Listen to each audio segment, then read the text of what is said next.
Hello friends, यदि आपको infertility है यानी कि बच्चे नहीं लग रहे हैं और अब आपको आईवीएफ की सलाह दी जा रही है, तो मैं doctor Sushila Saini, gynae laparoscopic surgeon, एक बार आपको जरूर कहूंगी कि एक बार इनफर्टिलिटी के लिए लेप्रोस्कोपी की जांच जरूर करवा लीजिए।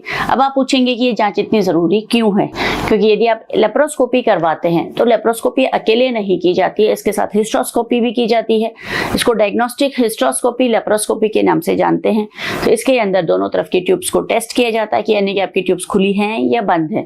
बाई चांस यदि आपकी ट्यूब बंद है, वो आपस में चिपकी हुई है या उनमें और कोई प्रॉब्लम है, तो उन्हें तार डालकर खोलने की कोशिश की जाती है। चिपकी हुई ट्यूब्स को हटा के नॉर्मल एनाटॉमी में पोजीशन किया जाता है, जिससे कि काफी हद तक फर्टिलिटी को रिस्टोर किया जा सकता है। कई बार बच्चेदानी के अंदर से डैमेज होता है, यानी कि अंदर से बच्चेदानी चिपकी होती है, या कई बार एंट्री पे ही प्रॉब्लम होती है, यानी कि जो बच्चेदानी का मुंह है वही बंद होता है, जो दूरबीन डालकर अंदर से खोला जा सकता है।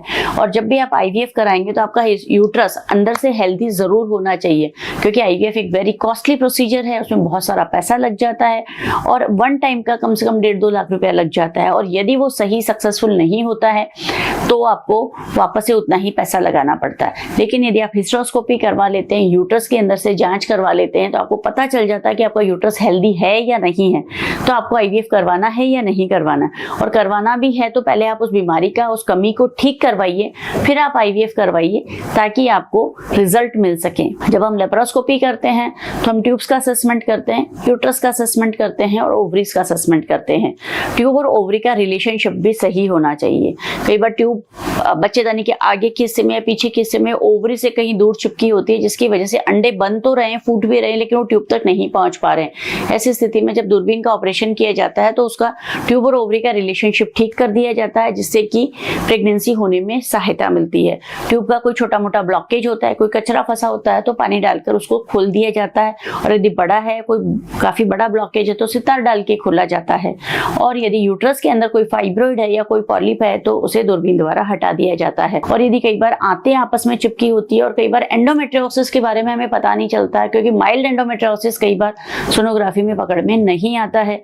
और जब हम लेप्रोस्कोप डालते हैं, अंदर दूरबीन की जांच करते हैं, तो पता चलता है कि अंदर एंडोमेट्रियोसिस है। जो माइल्ड टू मॉडरेट डिग्री का एंडोमेट्रियोसिस लेप्रोस्कोपी से ही पकड़ में आता है, या फिर पेशेंट को बहुत ज्यादा कोई सीवियर मेंस्ट्रुअल पेन हो रहा हो या और कोई तकलीफ हो रही हो, तो फिर आइडिया लगाया जा सकता है कि एंडोमेट्रियोसिस हो। अब यदि अंदर एंडोमेट्रियोसिस निकलता है तो उसका हाथों हाथ दूरबीन से वहीं इलाज कर दिया जाता है, जिससे कि आपके फर्टिलिटी के चांसेस लगभग दुगने हो जाते हैं। तो यदि आपको बच्चा लगने की समस्या हो रही है और आप बहुत दिन से ट्राई कर रहे हैं, तो आईवीएफ कराने से पहले एक बार दूरबीन की जांच अवश्य करवाइए, क्योंकि यदि दूरबीन की जांच सक्सेसफुल होती है तो फिर आपको आईवीएफ की जरूरत कभी नहीं पड़ेगी और आपको बार बार पैसा खर्च करने की जरूरत नहीं पड़ेगी। यानी कि यदि आपकी ट्यूब्स खुल जाती हैं, आपका ट्यूब ओवरी का रिलेशनशिप ठीक हो जाता है, एंडोमेट्रियोसिस खत्म हो जाता है, यूट्रस अंदर से हेल्दी नहीं हो और उसको ठीक कर दिया जाए और हेल्दी बना दिया जाए, कोई रास्ते का ब्लॉकेज है उसे खोल दिया जाए, तो ये आपको महीने दर महीने आप आराम से हर महीने ट्राई कर सकते हैं। तो साल 6 महीने में तो आपको आराम से प्रेगनेंसी हो ही जाएगी। इसलिए आपको फिर बार बार पैसा खर्च करने की रिक्वायरमेंट नहीं आएगी और आपको बार बार सफरिंग भी नहीं होगी, क्योंकि आईवीएफ के अंदर बहुत सारे इंजेक्शंस लगते हैं, बहुत सारी तकलीफ होती है और बहुत सारा टाइम भी आपको देना पड़ता है। तो इन सब चीजों से बचने के लिए एक बार डायग्नोस्टिक हिस्ट्रोस्कोपी लेप्रोस्कोपी यानी कि दूरबीन की जांच जरूर करवा लीजिए।